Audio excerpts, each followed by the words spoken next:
देखो यदि HCF 306 और 657 बराबर 9 दिया है ना, एलसीएम 306 और 657 याद करना। अब इनका दोनों संख्याओं का HCF दिया हुआ है, ठीक है, इन संख्याओं का HCF दिया हुआ है, इन संख्याओं का एलसीएम याद करना। मोस्ट क्वेश्चन है, पेपर में बहुत कई बार आया, ठीक है। तो हमें क्या करना है, फॉर्मूला क्या करना है, एलसीएम याद करना है। तो एलसीएम के लिए फॉर्मूला लिखेंगे एलसीएम बराबर दोनों संख्याओं का गुणनफल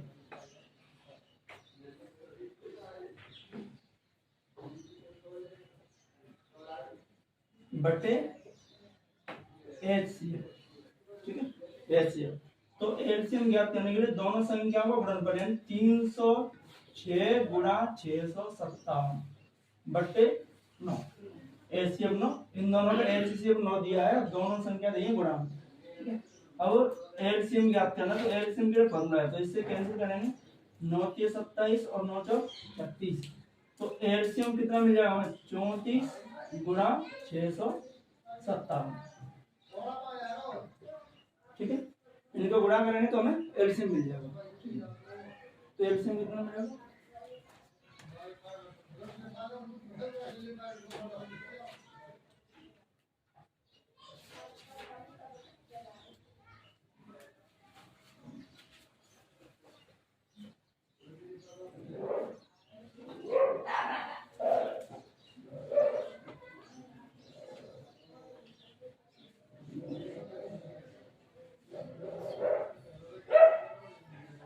बाईस 338 इसका एलसीएम, ठीक है। तो तरीका है, एक नंबर का 2 नंबर का क्वेश्चन है, पेपर में आते ही आता है, ठीक है। अब दूसरा क्वेश्चन देखते हैं, 18 और 117 के HCF को, 18 और 117 के HCF को 18m माइनस 117 के रूप में दर्शाया गया है। इसके रूप में इन दोनों के HCF को दर्शाया गया है, ठीक है। तो हमें m का मान ज्ञात, अब लिखना क्या है, लिखना यह है कि HCF 18 और 117, ठीक है, इसको किसके रूप में दर्शाया गया, इसके रूप में 18m माइनस 117। तो इन दोनों का HCF ज्ञात करना है, तो 18 और 117 का HCF ज्ञात करना है, ठीक है। तो 18 चिपके 108, ठीक है, कितनी बची 9, फिर 9 का 18 में 9 दूनी 18 0, तो HCF कितना आ गया, यहाँ से HCF आ गया 9, तो 9 बराबर 18m माइनस 117, ठीक है। अब 117 माइनस की, इसे इधर भेज दो, बराबर के इस तरफ भेजेंगे तो काय की हो जाएगी प्लस की, बराबर बचते हैं 18m, ये दोनों जुड़ेंगे कितने होंगे 126 होंगे, और बट्टे में जो 18m के साथ गुणा में वो आएगी बट्टे में, जो गुणा में है वो आएगी बट्टे में, गुणा बड़ी संख्या आती है भाग में, तो बट्टे में 18 और बराबर में क्या बचता है m, तो इससे कैंसिल होगी 7 बार, तो m बराबर कितना आ गया 7, तो ये m की वैल्यू आ गई, ठीक है। बोर्ड के एग्जाम 2 नंबर का क्वेश्चन। अब ये क्वेश्चन है ऐसा ही √3 हल करें, √5 हल करें, जो भी संख्या है √7 आए √2 आए, सबका तरीका एक जैसे ही है, अलग अलग कुछ भी नहीं है, ठीक है। तो हमें ध्यान रखना है कि सिद्ध करना है हमें कि √3 एक अपरिमेय संख्या है।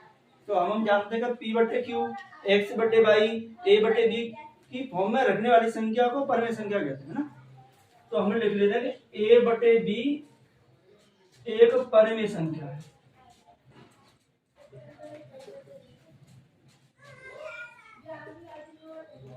ठीक है, ये परिमेय संख्या लिख लिया। तो हम मान लेते हैं, माना √3 एक परिमेय संख्या है, ये हमने मान लिया, ठीक है। अब माना है तो दोनों क्या होंगी परिमेय, यानी दोनों पहली तो परिमेय आई और दूसरी को हमने परिमेय मान लिया, तो परिमेय और परिमेय दोनों आपस में बराबर होंगी, दोनों के लिए एक जैसी होंगी। तो हम लिखेंगे √3 बराबर a/b, दोनों परिमेय है ना, केवल परिमेय के आधार पर दोनों को बराबर रखेंगे। अब क्या करना है हमें, इन दोनों को वर्ग कर देते हैं। तो दोनों पक्षों का वर्ग करने पर, दोनों पक्षों का वर्ग करेंगे तो यहाँ √3 बी इंटू बी, 20 का दिया जाएगा। तो एक बी का गुणा इसमें कर दो, 3b बराबर ए स्क्वायर अपॉन बी। ठीक है, यही छोड़ दो, ज्यादा लिखने की जरूरत नहीं है सवाल में। तो यहां से लिखेंगे हम ए स्क्वायर अपॉन बी एक परिमेय संख्या है।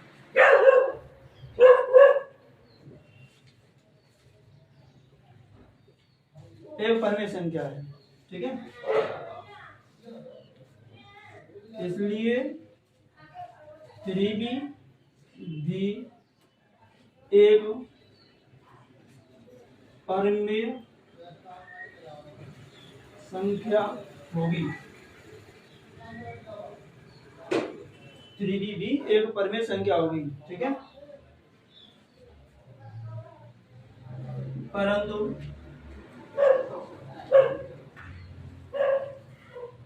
इस तथ्य, कौन सा, ये इस तथ्य के विरोधाभास, इस तथ्य के विरोधाभास में 3b एक अपरिमेय संख्या है।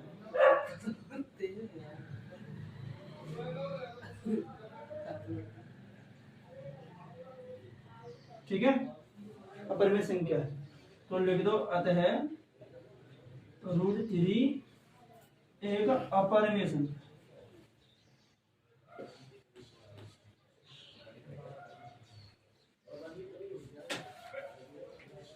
ठीक है, यही हमें सिद्ध करना है। ऐसे क्वेश्चन के लिए बस यही हिंदी रख लो, हिंदी लिखनी है बस। ये टॉपिक उठा के इनकी अच्छे नहीं कर दो, बाकी पूरा पूरा वही है। ठीक है, आगे समझ में नोट।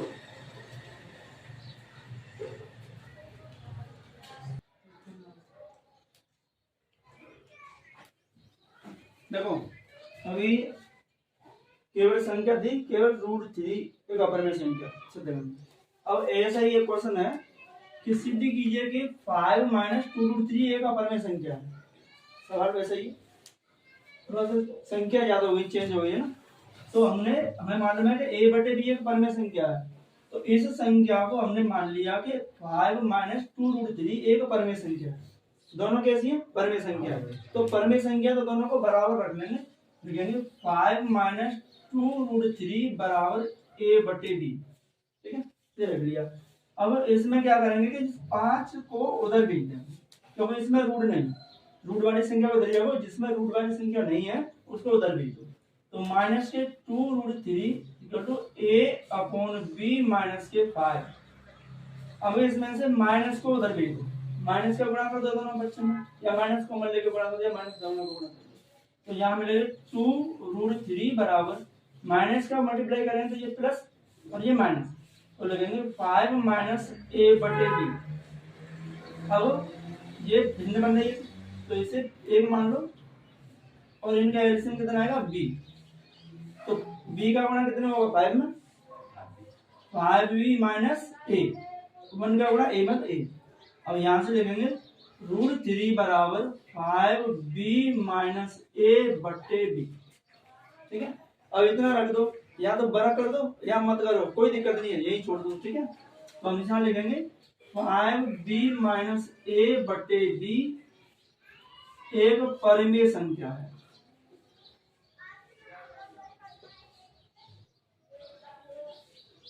ठीक है, इसलिए √3 भी एक परिमेय संख्या होगी। √3 भी एक परिमेय संख्या होगी। ठीक है, परंतु इस तथ्य, कौन सा ये है ना, इस तथ्य के विरोधाभास, इस तथ्य के विरोधाभास में √3 एक अपरिमेय संख्या है।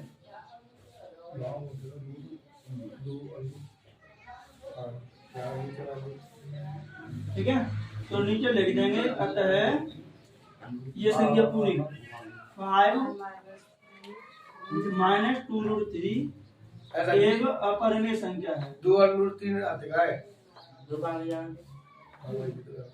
2 यहाँ रखने अपरिमेय संख्या है।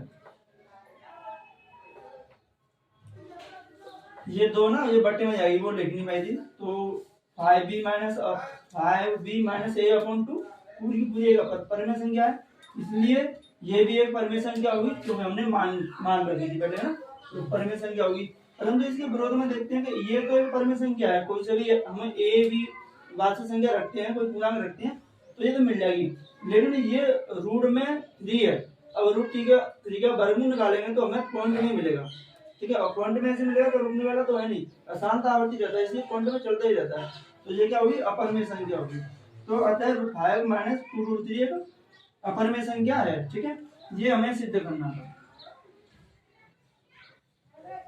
अब कोई सा भी सवाल आए आपको इसी तरीके से करना है। ठीक है, पूरे नंबर मिलेंगे एग्जाम में, कोई भी नंबर नहीं कटेगा। यहाँ देखते हैं एक एक नंबर के ऑप्शन आते हैं हमारे पास और क्वेश्चन पूछते हैं कि शांत तथा अशांत परिमेय संख्या बताइए। अब हमें बताने का हमारी कौन सी संख्या शांत है और कौन सी अशांत है, वो भी कब, बिना भाग किए, यानी हमें हर का भाग अंश में नहीं देना है और बताना है कि परिमेय है या अपरिमेय संख्या है। तो परिमेय अपरिमेय के लिए क्या करते हैं, किसी भी परिमेय संख्या आगे, है ना, किसी भी परिमेय संख्या, यानी परिमेय संख्या होगी भिन्न अंश बटे हर। तो हम क्या करते हैं, हर के अभाज्य गुणनखंड करते हैं, अभाज्य गुणनखंड।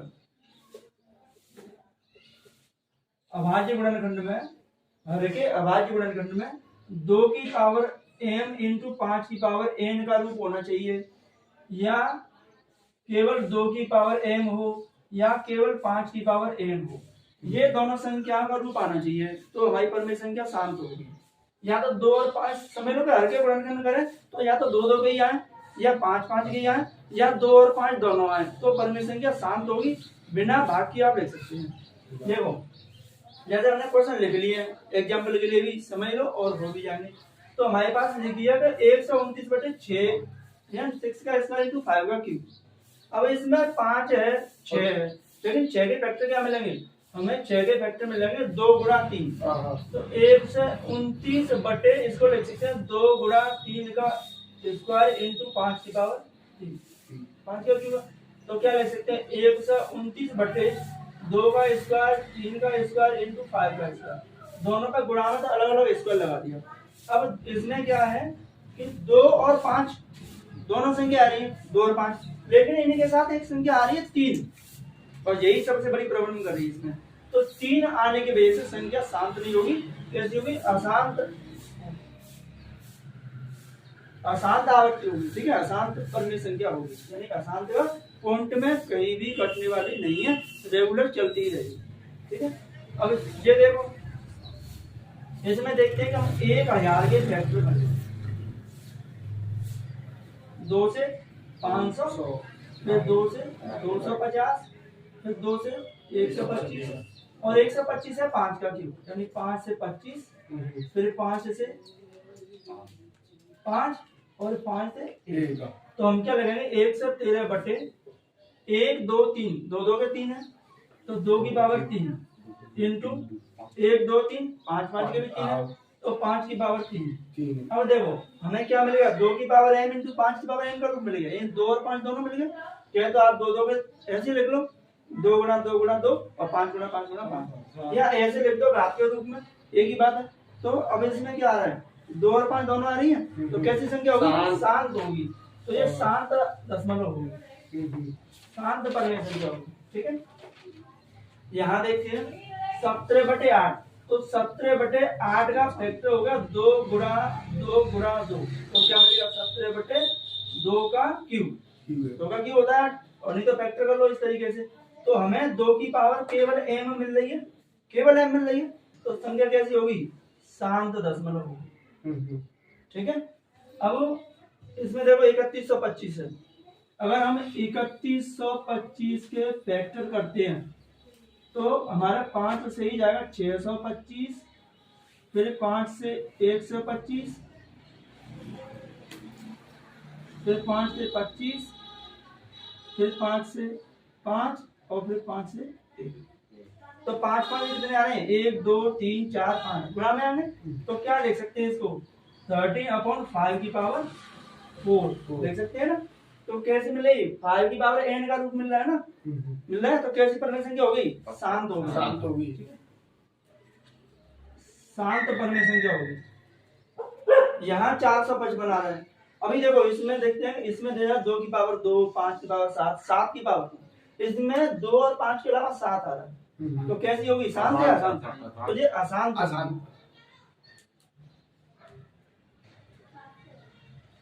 अशांत हो गई। और यहाँ इसके फैक्टर करने में 455, तो यहाँ से 455 के फैक्टर करने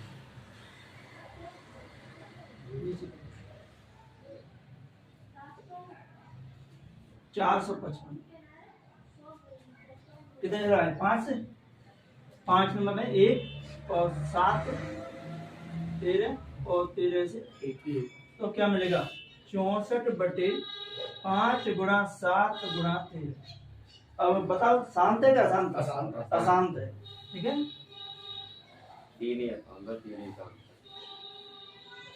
तो ये संख्या हमें हमारे ऑप्शन में 1 नंबर का क्वेश्चन आएगा। तो आपको बस ऐसे ही देख के बतानी है, टाइम ज्यादा वेस्ट करना नहीं है। ठीक है, तो हमें ऐसे ही बतानी है कि हमारी जो हर के गुणनखंड हो वो 2 की पावर है, 5 की पावर है, या 2 या 5 की आए, या केवल 2 2 के ही आए, या 5 5 के आए। जैसे इसमें 3 आ रहा है, अशांत हो गया। इसमें 2 और 5 के अलावा कोई संख्या नहीं आ रही, तो शांत हो गई। इसमें 2 आ रही है और कोई नहीं है, ये भी शांत है। ये 5 5 के आ रहे हैं, 5 का 4 है, ये भी शांत हो गई। इसमें 7 और 13 दोनों आ रहे हैं, अशांत है। इसमें भी 7 आ रही है, ये भी अशांत है। ठीक है, नोट करो।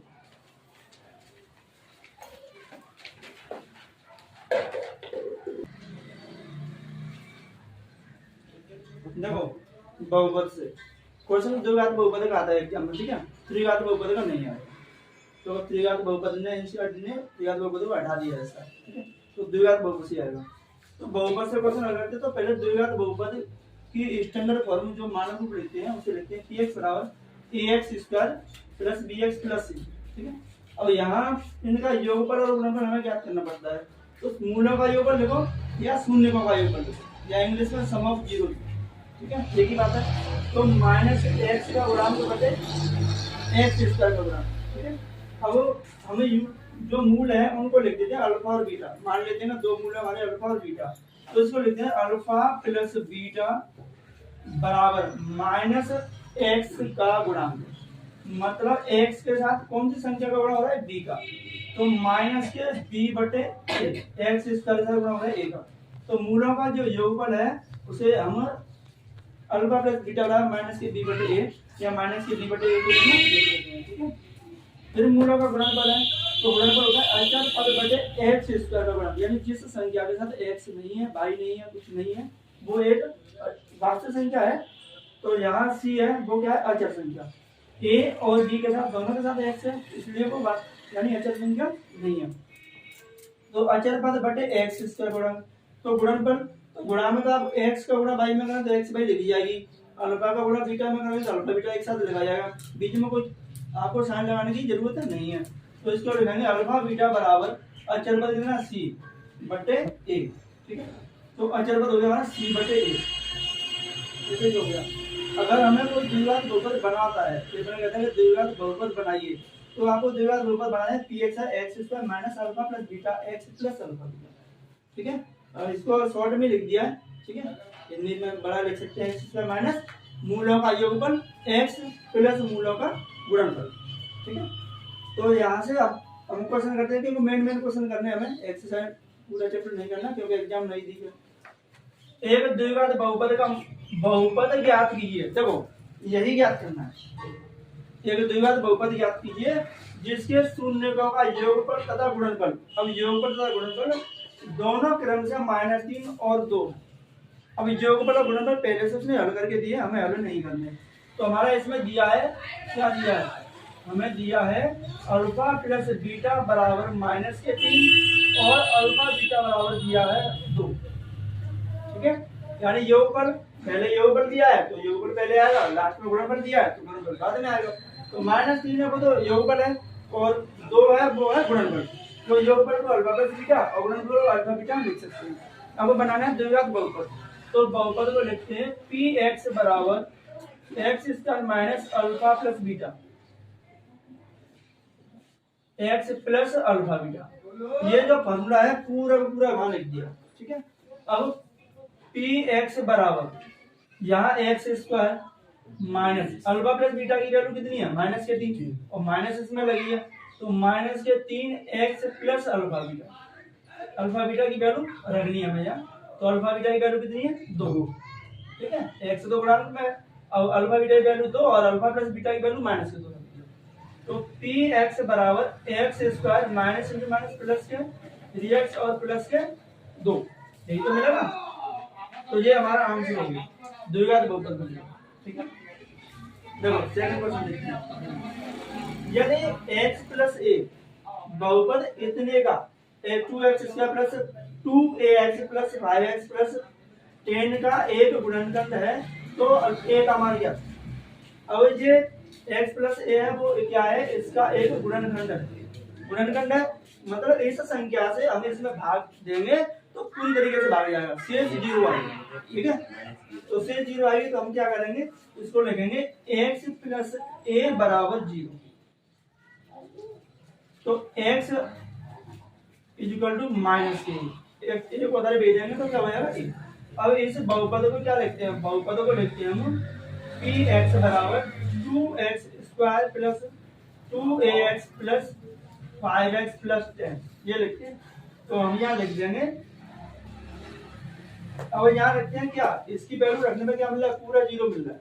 तो हम यहाँ लगेंगे px की जगह -a बराबर 0। ठीक है, यदि p माइनस a बराबर 0 माइनस a x की जगह हमें कितनी रखनी है -a।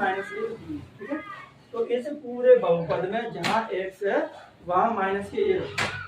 तो 2x square plus 2ax plus 5x plus 10 बराबर इसमें रखनी है 2, a की जगह x की जगह रखनी -a, तो -a का स्क्वायर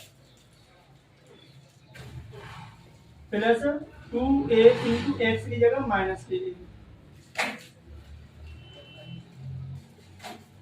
प्लस 5 इंटू -a और प्लस 10 इक्वल टू 0।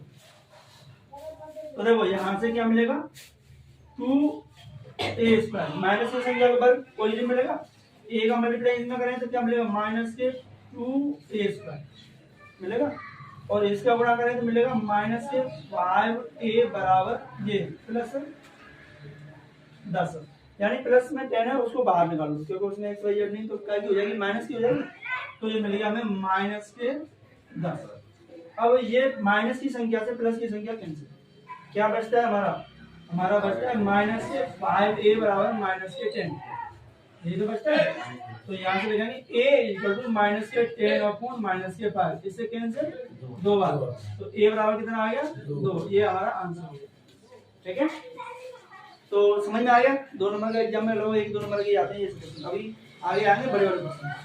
यदि बहुपद, अब देखो फिर बहुपद नहीं है ना तो एक शून्य में दिया है। अब किसी भी बहुपद के आप फैक्टर निकालते हैं तो जो x की वैल्यू निकालते हैं या y की पद में y की वैल्यू, x से बड़ा x की वैल्यू, तो वो क्या होता है, वो इसका शून्य होता है, मतलब उससे उसका एक आंसर जैसे निकालते हैं तो वो एक शून्य होता है। ठीक है, और ये गुणनखंड करें तो वहां देखेंगे तो एक शून्य इसमें दिया है x, तो x बराबर दिया है 1/2, यानी एक शून्य का x बराबर 1/2, एक शून्य। तो हमें इसमें से लैम्डा की वैल्यू ज्ञात करनी है। तो px बराबर 2x square plus 3x plus lambda. तो यहाँ लिखेंगे यदि px बराबर 0, ठीक है, तो x ये क्या रखना है आपको 1/2, इसको इसमें रखने पर हमें पूरी की वैल्यू 0 मिलेगी। तो यहाँ लिखेंगे 2x की जगह 1/2 का स्क्वायर प्लस 3x की जगह 1/2 प्लस लैम्डा बराबर 0। ठीक है, तो 2 इंटू इनका स्क्वायर करेंगे 1/4 प्लस 3/2 प्लस लैम्डा बराबर 0। अब इससे ये कैंसिल कितनी बार 2 बार, तो क्या मिलेगा हमें मिलेगा 1/2 प्लस 3/2 प्लस लैम्डा बराबर 0। इन दोनों का एलसीएम लो, इसमें आएगा 2, तो 1 प्लस 3 प्लस लैम्डा बराबर 0। इनके हर बराबर है तो हम जैसे जुड़ जाएंगे, तो कितना होगा 4/2 प्लस लैम्डा बराबर 0। इससे कैंसिल 2 बार, और 2 को उधर भेज देंगे कि हो जाएगी माइनस की, तो लैम्डा बराबर माइनस के 2। ठीक है, ये आंसर है। आगे समझ में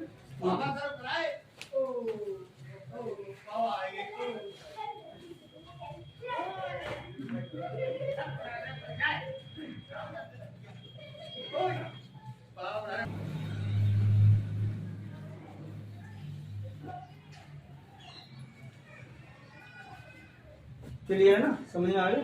अब आगे के क्वेश्चन ठीक है कल करेंगे।